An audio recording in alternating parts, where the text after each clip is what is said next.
Welcome to Washington Today on C-SPAN Radio from Monday, June 10, 2024. Secretary of State Antony Blinken travels again to the Middle East, including a stop in Israel in support of the latest plan for a ceasefire and hostage release deal in the war with Hamas. Secretary saying, "My message to governments throughout the region, if you want a ceasefire, press Hamas to say yes." United Nations Security Council adopts a resolution supporting that ceasefire agreement. The vote was 14 in favor and 1 abstention, Russia. French President Emanuel Macron calls for snap elections after his party is beaten badly by far-right opposition in European parliamentary elections over the weekend. We'll talk about it with Politico's White House and Washington reporter Daniel Lippman. U.S. Secret Service preparing for NATO's 75th anniversary summit in Washington, D.C. in July. We'll hear from the special agent in charge for the D.C. field office about security preparations. Deputy Assistant Defense Secretary Richard Johnson talks about strategies to confront North Korea's nuclear program. And FEMA Administrator Deanne Criswell talks about risk and crisis communications, emphasizing that public officials should not make decisions in isolation with only data at hand, that they should go out, listen to the public, and hear their needs. Associated Press reports that U.S. Secretary of State Antony Blinken returned Monday to the Middle East as a proposed Israel-Hamas ceasefire deal hangs in the balance after the rescue of 4 Israeli hostages held in Gaza in a military raid and following the latest turmoil in Prime Minister Benjamin Netanyahu's government. With no firm public response yet from Hamas or Israel to the proposal received 10 days ago, Blinken started his 8th visit to the region since the conflict began in October by meeting with President Abdel Fattah el-Sisi of Egypt, a key mediator with the militant Hamas group, and then talks with Israeli Prime Minister Benjamin Netanyahu. Blinken once again called on Hamas to accept the plan, which he said has wide international support. That was the reporting from Associated Press. Secretary Blinken spoke with reporters at Joint Base Andrews in Maryland before boarding his plane. My message to governments throughout the region, to people throughout the region is, if you want a ceasefire, press Hamas to say yes. If you want to alleviate the terrible suffering of Palestinians in Gaza, press Hamas to say yes. If you want to get all the hostages home, press Hamas to say yes. If you want to put Israelis and Palestinians alike on the path to more durable peace and security, press Hamas to say yes. If you want to prevent this conflict from spreading, press Hamas to say yes. Secretary of State Antony Blinken at Joint Base Andrews before boarding the plane, meeting with reporters. He also said in his opening statement that Israel had agreed to the latest ceasefire and hostage release proposal, but NBC News reporter Andrea Mitchell challenged that. She also asked about an NBC News report that Biden administration officials are discussing potentially negotiating a unilateral deal with Hamas to secure the release of 5 Americans held hostage in Gaza if the current ceasefire talks involving Israel fail. And she asked about the Palestinians who were killed in Israel's rescue of 4 hostages this weekend. You say that everyone but Hamas has agreed to this. Benjamin Netanyahu has certainly said otherwise publicly, and the hostage families are saying, you should try everything if this fails. And it's quite possible it will fail, with him now toughening his position, more likely, with his right-wing partners. If this fails, they want you to work through Qatar and deal with Hamas to get the Americans home. And we are reporting at NBC News that that is being discussed as a backup plan if no other way to get a ceasefire, doing it without Israel agreeing to a ceasefire. Can you tell us about that? And also, if the war continues, won't the Palestinian death toll be unacceptable, as the National Security Advisor in Israel has said, to the end of the year, after such a horrific death toll in getting the hostages out militarily this weekend? First, let me be very clear. Israel has accepted the proposal. In fact, they were critical in putting it forward.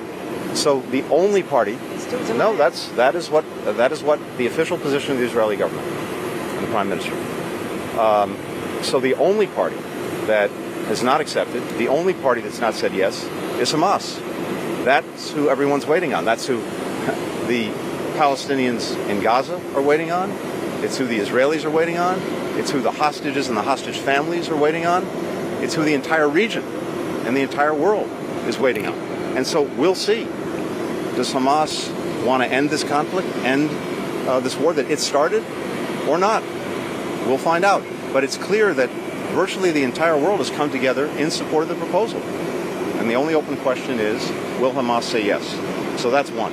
Second, in terms of hostages, my number one priority, as Secretary of State, is to ensure the well-being of Americans who are in harm's way anywhere in the world, including those who are being unjustly detained or who are being held hostage. The best way, the most effective way to get everyone home, including the American hostages, is through this proposal, is through the ceasefire deal that's on the table right now. That's what we're focused on.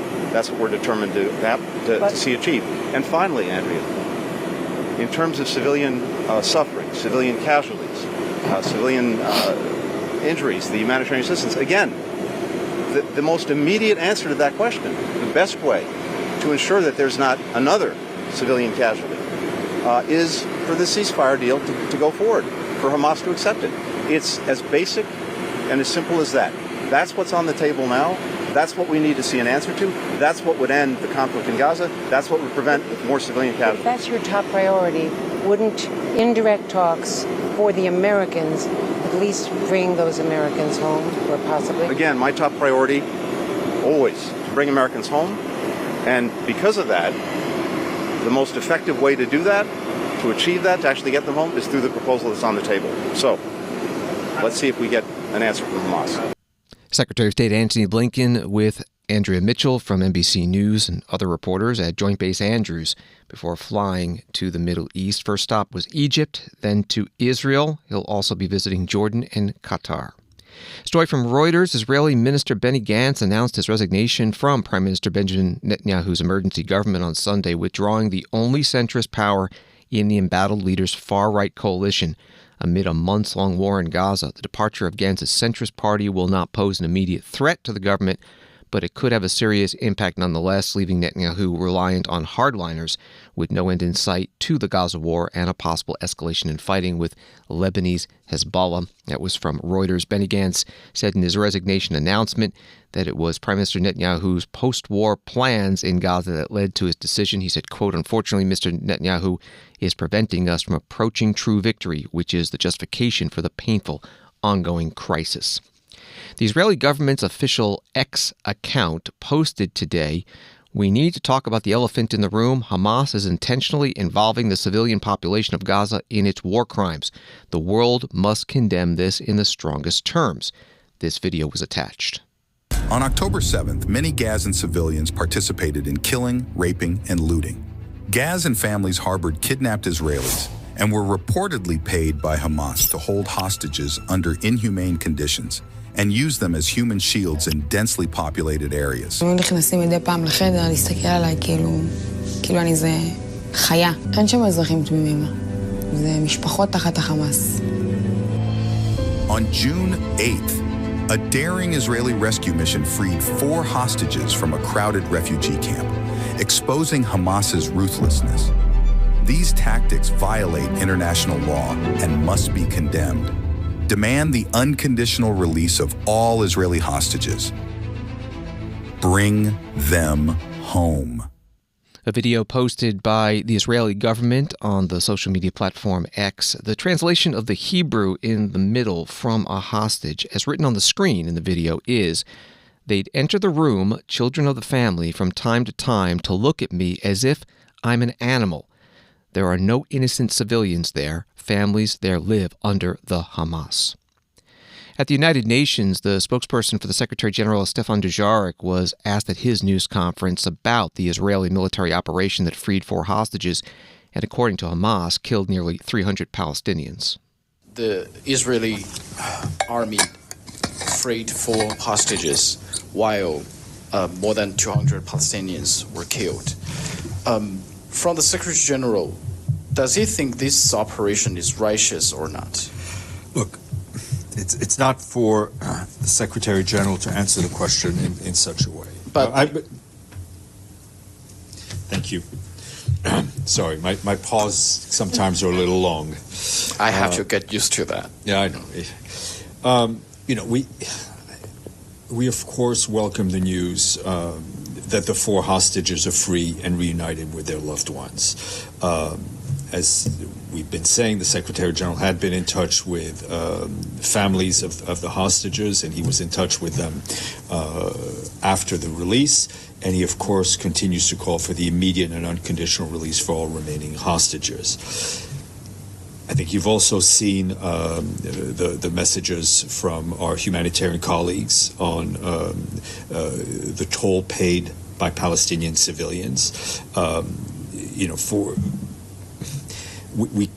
The Secretary General, I think, expresses his extreme sorrow and his condemnation of the deaths of hundreds of Palestinian civilians and injuries to hundreds more that happened in the context of the operation. I mean, we saw now how overwhelmed the hospital is, and our colleagues at OCHA went to the hospital to check on the hospital after the operation. Any loss of life is a tragedy, and again, we strongly urge all the parties to prioritize the protection of civilians who are bearing the brunt of this conflict, particularly women and children. Everyone has obligations under international law. They must comply by those obligations. And our humanitarian operation needs to be able to resume. I mean, our call for the 3 things we've been calling for a long time stays: an immediate ceasefire, full and unfettered access to humanitarian operations, and the release of the hostages. Stefan Dujarric, spokesperson for the United Nations Secretary General, at his daily news conference at the UN in New York City today. Later in the day, the UN Security Council approved a U.S.-sponsored resolution that welcomes a ceasefire proposal announced by President Biden. The resolution urges Israel and Hamas to fully implement its terms without delay and without condition. The vote was 14 in favor and 1 abstention: Russia. The Algerian ambassador to the UN, Amar Benjama, explained why he voted in favor. We cannot stand by while the Israeli occupying forces continue to exterminate Palestinians. We also cannot remain silent in the face of this collective punishment. To us, Mr. President, Palestinian lives matter. Palestinian lives matter. We voted in favor of the draft resolution submitted by the United States because we believe it can represent a step toward an immediate and lasting ceasefire. And I would like to extend our gratitude to the U.S. delegation, especially Ambassador Linda Thomas-Greenfield, for their diligent efforts and for addressing some of our concerns in the final text. Algeria engaged during the negotiation process in good faith, working closely with Palestinian and mediators to achieve a resolution that ensure an immediate ceasefire and hopefully will have a tangible impact on the ground. Amar Benjama, Algerian ambassador to the United Nations at today's Security Council meeting. This is Washington Today. Reuters reporting that senior South Korean and U.S. defense officials met in Seoul on Monday to work on new guidelines to coordinate their response to any nuclear threat from North Korea, officials said. The guidelines laid out the principles and procedures for maintaining and enhancing a, quote, credible and effective nuclear deterrence policy and posture, according to a joint statement from the Allies' third closed-door talks on the issue. The Nuclear Consultative Group meeting came amid signs North Korea is racing to develop its nuclear arms and delivery systems. That was from Reuters reporting from Seoul. Richard Johnson, the Deputy U.S. Assistant Defense Secretary for Nuclear and Countering Weapons of Mass Destruction Policy, spoke today about North Korea at an event in Washington hosted by CSIS. Let me ask you two questions. One is, so you're a veteran of these negotiations with North Korea, denuclearization negotiations. Could you give us, your assessment of where we are right now in terms of that? And then second, and perhaps more difficult question is, in the expert community, we're very worried about this relationship between the DPRK and Russia, really spurred on by the war in Ukraine and Russia's need for ammunition, and what that means from a proliferation perspective on the DPRK side, in the sense that, to kind of put it bluntly, I don't think Kim Jong-un would have gone all the way to Russia for just food and fuel. So your thoughts on both of these topics? Yeah, and I'll try to be quick because you're right, I do need to go, but I enjoy these discussions. On denuclearization, I mean, not to be a little bit boring, but, our position has not changed, and it's been the same since the beginning of the Biden-Harris administration, which I was a part of that development. We make very clear that our goal, we say this in our nuclear posture review, for example, that our goal continues to be the complete and verifiable denuclearization of the Korean Peninsula, and what the DPRK is doing is a serious threat to international peace and security. We continue to say that we're prepared to meet with the DPRK without preconditions, and we obviously will do so only with close consultation with our allies, ROK, Japan, and others.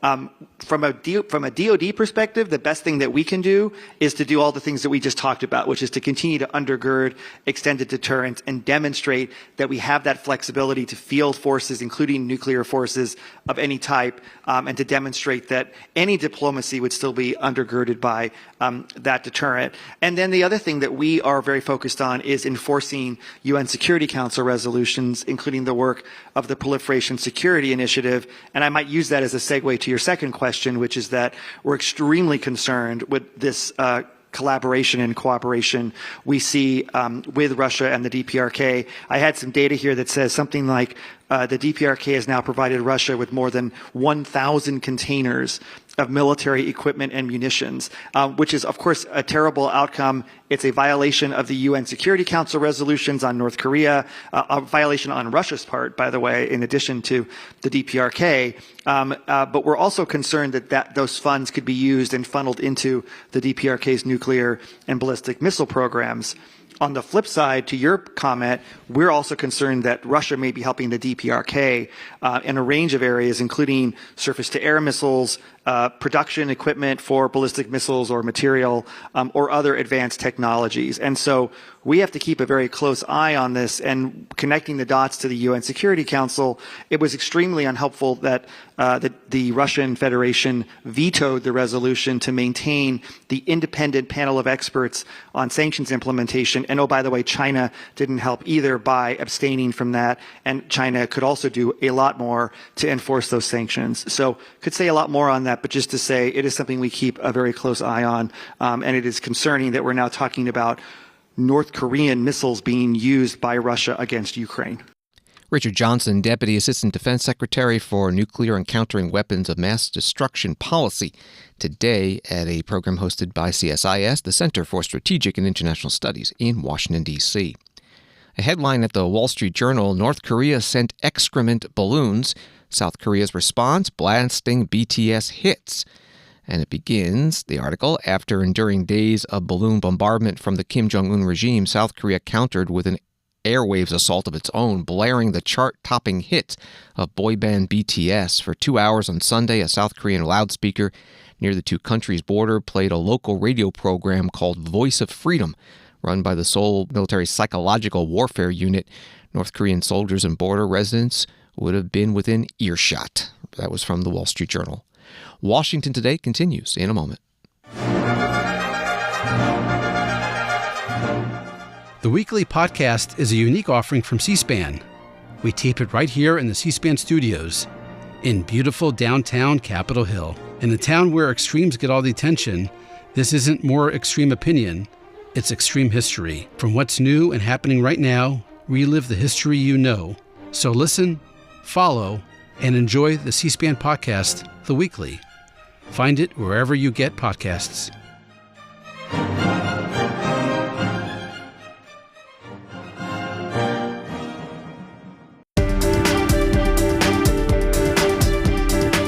Welcome back to Washington Today, available as a podcast on the C-SPAN Now mobile app, which is free, and wherever you find your podcasts.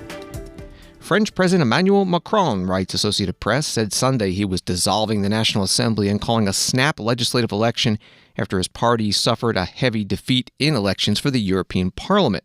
In an address to the nation from the presidential palace, Macron said, "I've decided to give you back the choice of our parliamentary future through the vote. I'm therefore dissolving the National Assembly."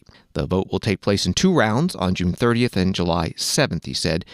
The move comes as first projected results from France on Sunday put the far-right National Rally Party well ahead in defeating Macron's pro-European centrists, according to French opinion poll institutes. That was from AP.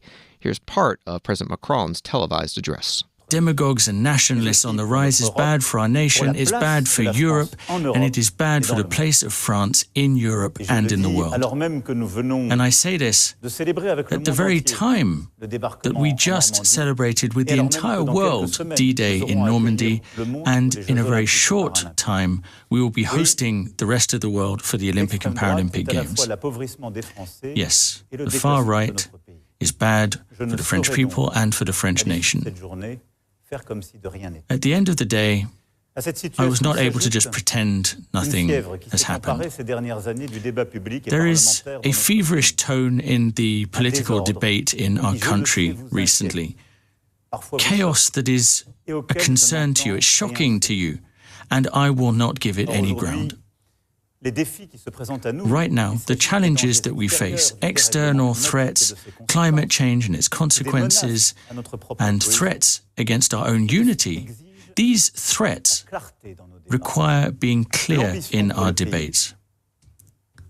We need to be ambitious for our country, and we need to respect every French person. This is why, after consulting the relevant parties in line with the 12th article of our Constitution, I have decided to give you again the choice of our parliamentary future through the vote. Tonight, I am dissolving the Assemblée Nationale. In just a few minutes, I will be signing the decree that will call the French people on the 30th of June to legislative elections on the 7th of July for the second round. This is a grave and heavy decision, but it is a decision full of trust. I trust you, my fellow citizens. I trust in the French people's ability to make the right choice for itself and for future generations. French President Emmanuel Macron televised address on Sunday. That was from France 24 TV. Marine Le Pen, the parliamentary leader of the National Rally Party, that got over 30% of the votes in the European elections, reacted to the call for the French election. Again, this is from France 24. We are ready to exercise power if the French trust us in the upcoming legislative elections. We are ready to rebuild the country, ready to defend the interests of the French, ready to put an end to mass immigration, ready to make the purchasing power of the French a priority, ready to begin the reindustrialization of the country. With more on the French snap elections, we're joined on the phone by Daniel Lippman, Politico's White House and Washington correspondent. What does the success of the far-right parties in the European Union elections and now the call for the elections in France say about the rise and continued sustaining of populism in Europe? I think it's an indication that there are millions of people in both Europe and the U.S. who still feel disaffected and don't feel like the political system in their countries are responding to their needs. And so given that a plurality of French voters were supporting the far-right party in the European elections in the last few days, that indicates that they want to send a message, that they want to be heard, and they want their countries and their governments to respond to their needs and not just ignore them, and really try to figure out ways to have the establishment take their concerns seriously, especially about economics and people's place in society. A lot of coverage saying that President Macron is taking a gamble. President Macron said that he has faith that the French people will reject a far-right government in France. A lot of echoes of that in how Joe Biden is running his re-election campaign against Donald Trump. Exactly right. You can also think back to David Cameron when he put on the Brexit election. He promised that election, and he thought that it would be defeated back in 2016, and it passed, and it really hurt the British economy. They're still trying to recover from that, led to years of chaos. And so if Macron is unsuccessful in his bet that his French people can reject the National Rally Party in the next few weeks, that this could put a stain on his legacy, because people who are against this party will say, hey, he did not have to do this. This was not required by any part of the French Constitution, and that this was kind of a political risk-taking expedition that did not work out, because he thought that he would face election this fall, and he wanted to prevent the opposition parties from organizing between now and the fall. What does this all mean for U.S.-European relations? I don't think it has a tremendous amount, will affect U.S.-European relations that much, especially since if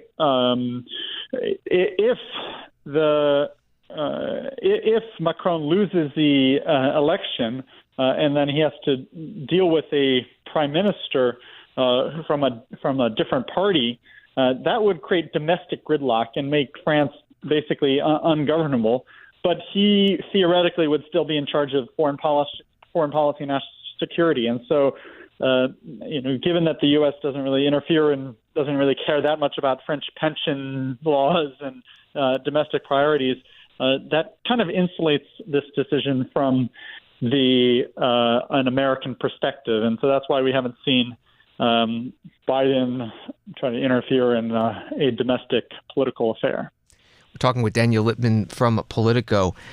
The D-Day 80th anniversary just happened. President Macron on the world stage hosting world leaders, including President Biden, talking about the values that came out of that operation and should continue today. And then just a day later, you have these elections. It's a stark contrast.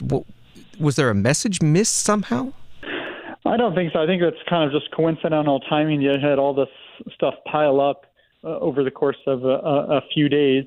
I think the fact that Biden went to France for this, he wasn't going to miss this, and Rishi Sunak, the UK Prime Minister, has gotten criticism for leaving these commemorations early to do a TV interview, because he's also facing election in the next little while. And so, Biden is, everyone's up for re-election this year, it seems. And this is the only state visit that Biden did to a foreign country. And so he really values the U.S.-French relationship, and feels like he can work together with them, especially on Ukraine, and figuring out ways to push back the Russians from the progress they've made in the last 6 months or so. All the headlines about the French snap elections are saying that this is a huge shock, will cause huge shock waves. In the end, what will it all mean? Well, it's too early to say, but Macron is a savvy political animal. You don't get to become president of France and for so long if you don't know how to if you don't have a good read on your own people. And so the fact that he's dissolving Parliament is, the legislature is definitely something that hasn't been seen in quite some time in France. And so I think that he's trying to stamp the opposition, get himself a new mandate, and have a government that's stronger and more durable.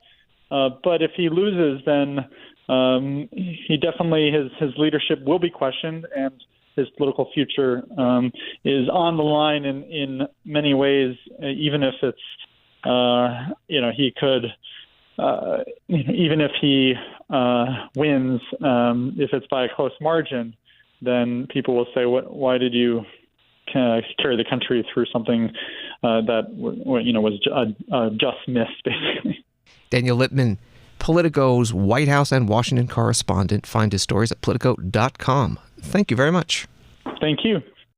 And a story from Reuters, Russian politicians gloated on Monday over heavy defeats for the parties of French President Emmanuel Macron and German Chancellor Olaf Scholz in European Parliament elections, and the Kremlin said far-right parties were on the rise in Europe. Former Russian President Dmitry Medvedev said the results reflected in part both leaders' quote, inept policy of backing Ukraine in the war with Russia. And Medvedev posted on the social media platform X, time to retire to the ash heap of history.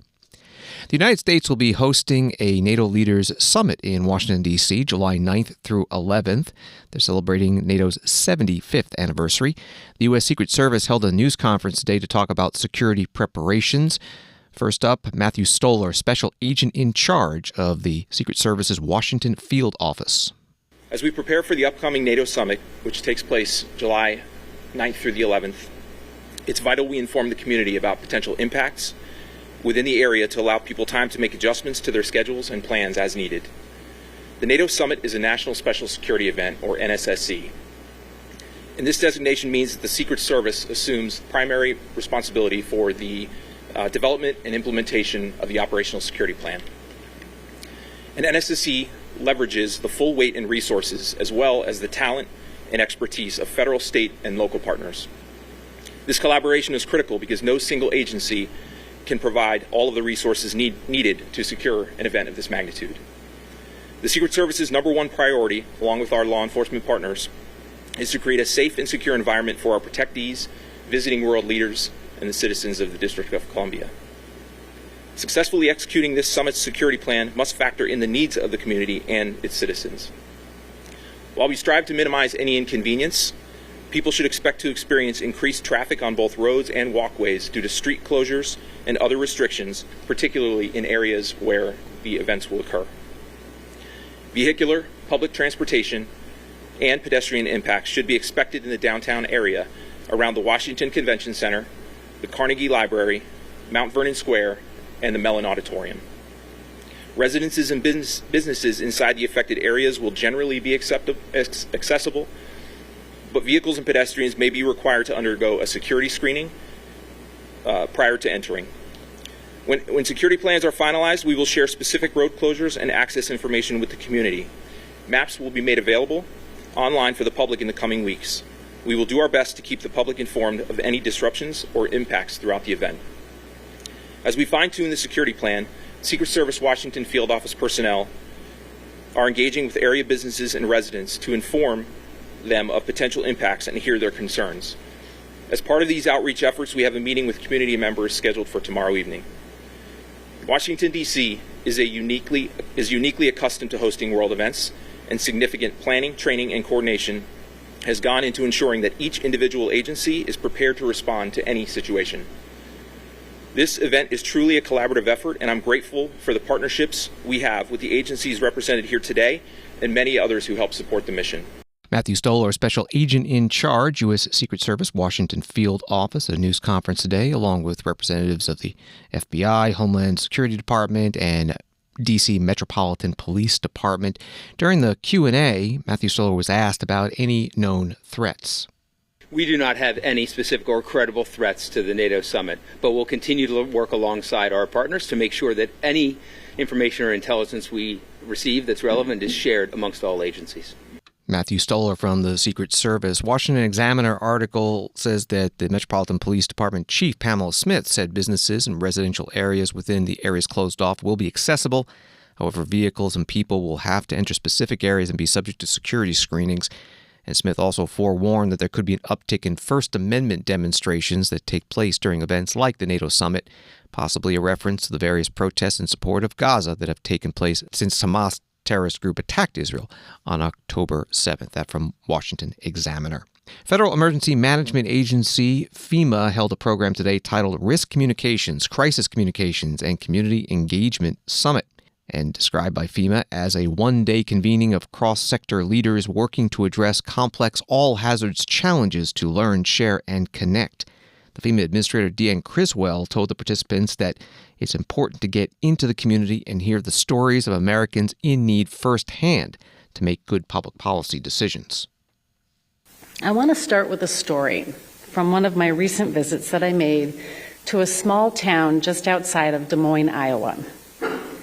I was walking with Governor Kim Reynolds, visiting a residential area, and speaking with survivors from one of the most devastating tornadoes that they had experienced in that area. We saw a woman in a pink tank top working to clear a debris pile that was taller than me, next to a massive hole in the ground that used to be her home. I listened as she told me her tale of survival.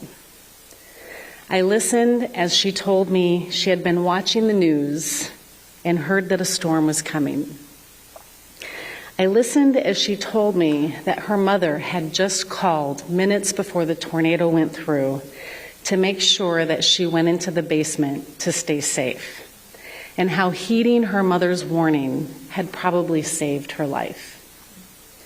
I listened as she told me that while she was sitting in that basement, under nothing more than just a few blankets, something flew through a low window, hit her in the head, and knocked her out. And I listened as she told me when she woke up, all she could see then was blue sky above, no more house. As the administrator, a lot of my day is spent listening to others, because listening matters, because listening is the foundation of communication. I look out into this room here this morning, and I see some significant power players in DC and in the communications realm. Too often, I would say, though, we find ourselves pressed for time, doing our best to make decisions, developing communication plans in a bubble in our nation's capital. It's not that different from the many other bubbles that exist in cities across the country, in conference rooms and other various places across America. In these bubbles, we look at data. We do the best we can to make decisions with that data. But if we are operating solely from a central command center, we miss the rest of the story. We need to look into the eyes of the survivors. We need to hear their stories, see the truth on the ground, and then couple that anecdotal information with data to better inform our decision-making.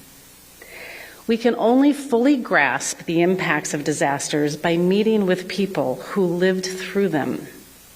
These experiences, they help us make the best decisions possible to support the communities that we serve. Because good strategic communications is not a one-size-fits-all. It considers the audience, their stories, their backgrounds. It requires us to consider the listener and to do some serious listening ourselves. Because only by knowing our audience can we effectively get our message across. And the first step is opening the lines of communication so we can get our foot in the door. FEMA Administrator Deanne Criswell at a Risk and Crisis Communications Summit hosted by FEMA, the Federal Emergency Management Agency, in Washington, D.C. Wall Street today, the Dow up 69, NASDAQ up 59, and S&P up 13. The website UpriseRI.com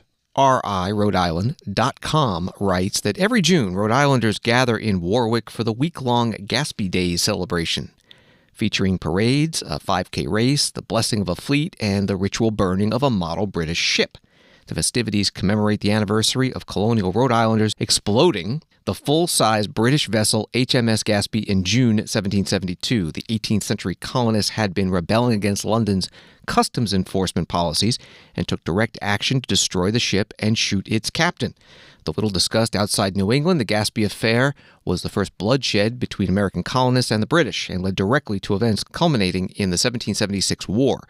As the Parade Committee's trademark phrase argues, the burning was America's first blow for freedom.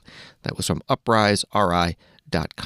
Today, June 10th, is the actual anniversary of the ship burning. And Senator Sheldon Whitehouse, Democrat of Rhode Island, said on the Senate floor last week that it should be more well known. Pretty much everybody here, I suspect all of the pages who are here on the floor, know exactly what the Boston Tea Party is. Massachusetts had seen to it over many, many years that everybody in America knows what the Boston Tea Party was. Well, as the story relates, 18 months before colonists dumped tea in Boston Harbor, Rhode Islanders attacked and destroyed a British Navy ship off the coast near Providence, furious with what they saw as the Crown's overreach. 18 months before. You know, in Rhode Island, we sometimes have a little chip on our shoulder about being overlooked by our bigger northern neighbor, our northern suburb, some might say. But you know, when you actually blow up the damn boat, and that's lost to history, but then up in Massachusetts, more than a year later, they push tea bags off the boat into the harbor, and they get the credit for the great revolutionary activity. Nothing against them doing that. But I mean, seriously. We captured the boat, we shot the captain, and then we blew the damn boat up. I think that merits mention in American history. Senator Sheldon Whitehouse, Democrat from Rhode Island, on the Senate floor last week at the start of Gaspee Days. Today is the anniversary of the burning of the HMS Gaspee. Thanks for listening to Washington Today. Subscribe to C-SPAN's free evening newsletter, word for word, and get the stories making headlines in Washington emailed to you every day. Sign up at cspan.org/connect. Have a good night.